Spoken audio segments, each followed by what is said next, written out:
rain lately, but still it's not been in a while, so I would assume some dust is going to be present. Depending on right, it should be just a trail, just a walk trail. The last, I think the last mile. There he is. Oh, there's another Jeep. Okay, so we saw that. Yeah, that's Pablo. I gave him one the other time.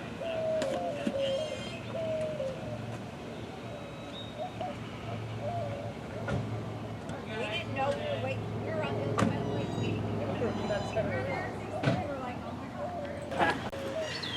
Our first stop, guys, I gave you one of these. I don't think you've already checked over the plan. We're going to go to Pilot. Most of it is highway. We're only going to go up there to the mountain, which is 10.5 miles up, 10.5 miles down. So it's our inaugural trip. And basically what we want to do is just go on up there, have a little fun, do a little sightseeing. We'll give you guys a little tour and a little talk once we get up to the top. Our first stop is going to be at Pilot, which is 36.9 miles away according to Google Maps. So I'm a little slow right now because I got the oldest. So you gonna run point for us, Bob? I'll run it up there. All right, so guys, we're gonna go up there, and it is the let's see, Pilot Travel Center says it's exit 94. Okay. So I think any questions, guys? Anybody? I think it's gonna be self-explanatory. Go over, drive around, have some fun. His vehicle can't do the speed limit of 75, but once we get there and hit the other road, it's gonna be about 55, 60. So I'll take it from the Pilot, and then because we can hit up off Siloam Road, and then we're gonna go to Eagle Eye. And we'll find the staging area. Yeah, it's going to be a 10-mile climb up to 5,000 feet. Yep. It'll be a top of 5,600 Nice. feet. So, and it's supposed to be the tallest mountain in the Sonoran Southwest. Oh, cool. So, also, did you bring radios? Is there a certain designated channel you might want to work on? Or? You got a You got a CD? Is there a channel that you prefer that maybe we could get to? Yeah, once we get there, we'll see if we can. Huh? No. No, I got a radio, but I don't know if I can lock in that frequency. I don't know if the two, yeah, We they're got different. That might got a be couple short. walkie-talkies too. Okay. All right, guys. Well, if you no questions, let's get on the road. I'm ready to go. We'll wait for the gas station.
Feet up there. So here's what we got. If you guys want to take it out, I know the usual. What we'll do is a lot of people take air out of their tires.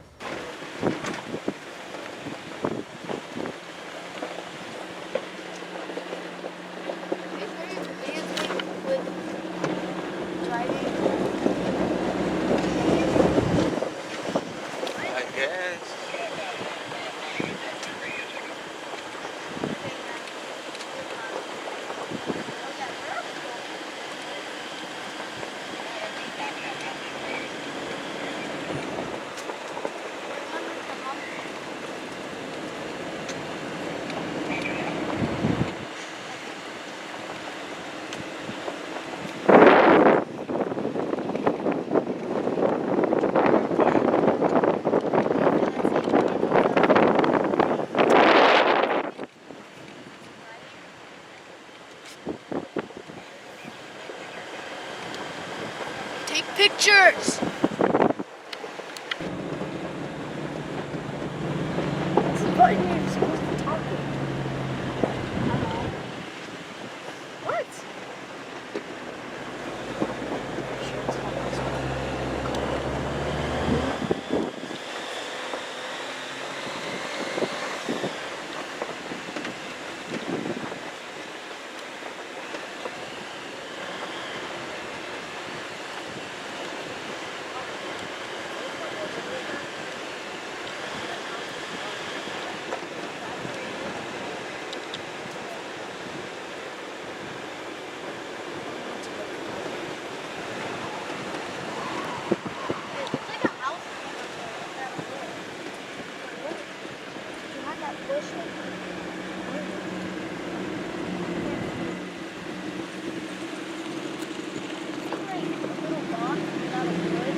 video first. Yeah. Just right up here at the top here, guys.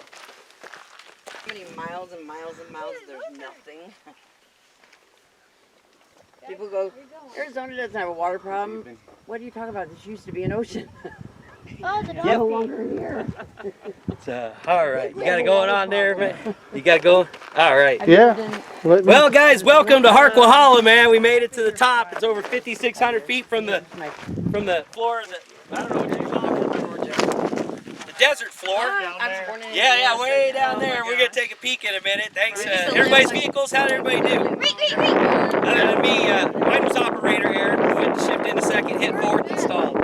Right here, this shed right here, this is registered with the Smithsonian. It used to be, it observed the sun for solar flares, and I believe the hot spots, or what do they call those little magnetic spots? The signal. I forgot the name of them. The little black sunspots, I think they call them sunspots. But basically, that was in the 20s.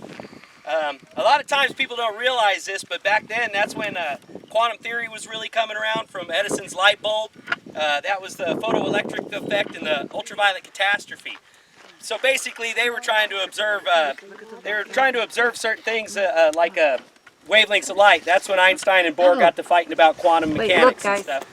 So this is registered with the Smithsonian. Right down to that's the south of us. We've got the Eagle Tail Mountains.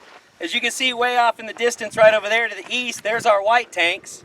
Right over there, it's sort of to the northeast right over there, we've got Yarnell Hill. Now, if you guys look right down, I believe it is, let me try to find the spot. Let's see, I believe it's that mountain right there, but I'm looking, no, it's off to the side. Right, it should be right over here. Right over there is basically the Vulture Mine.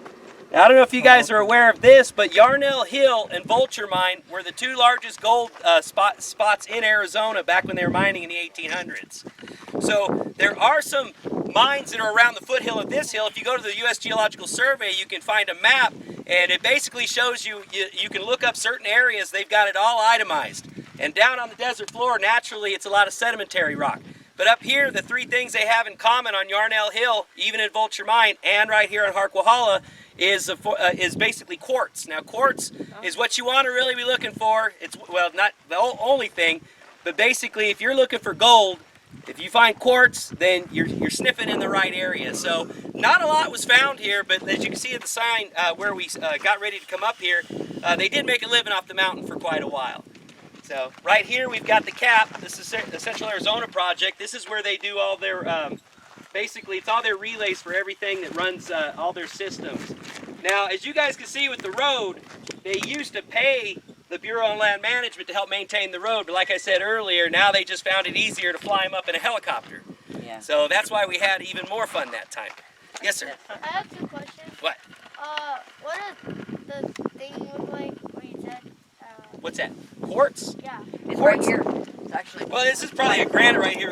Yeah, it's a whiter kind of color. Yeah, yeah, that is like a little vein right there. You're right. It is. So basically, yeah, you have to look on that right there. And what's the other question? It's a white one. It's pretty much white metamorphic rock. Why does everything look like squares? Well, that's farmland down there. As you can see, all the runoff will go down in, and they utilize that for the farms right there. Basically, Jack Swilling was one of the ones that used to look, and he observed the Hohocam's old original irrigation ditches. So a lot of our ditches in Arizona right there inside Phoenix right there is from the old Hohocam irrigation ditches. So that's all they're doing, is they're just using erosion and deposition to basically catch some water. We can see some of it around there. So that's all I really got for you guys. Now we can sit, we can walk around, we get the drone up, get some footage. So at least there you know where your bearings are. That's it. That hill, a lot of bike riders, right? There's my bike riders. Yeah, you guys have been up Yarnell Hill before. You've taken the back way to Prescott. My dad. So you can take a look right down there by the old observatory. They've got some signs. They look a little weathered, but I'll report that to them. And I don't know if you guys saw too, we saw a couple big rocks in the way, but we still made it here. Yeah. So enjoy, guys. What kind of bug is that? Thank you.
All right, all finished with our trip.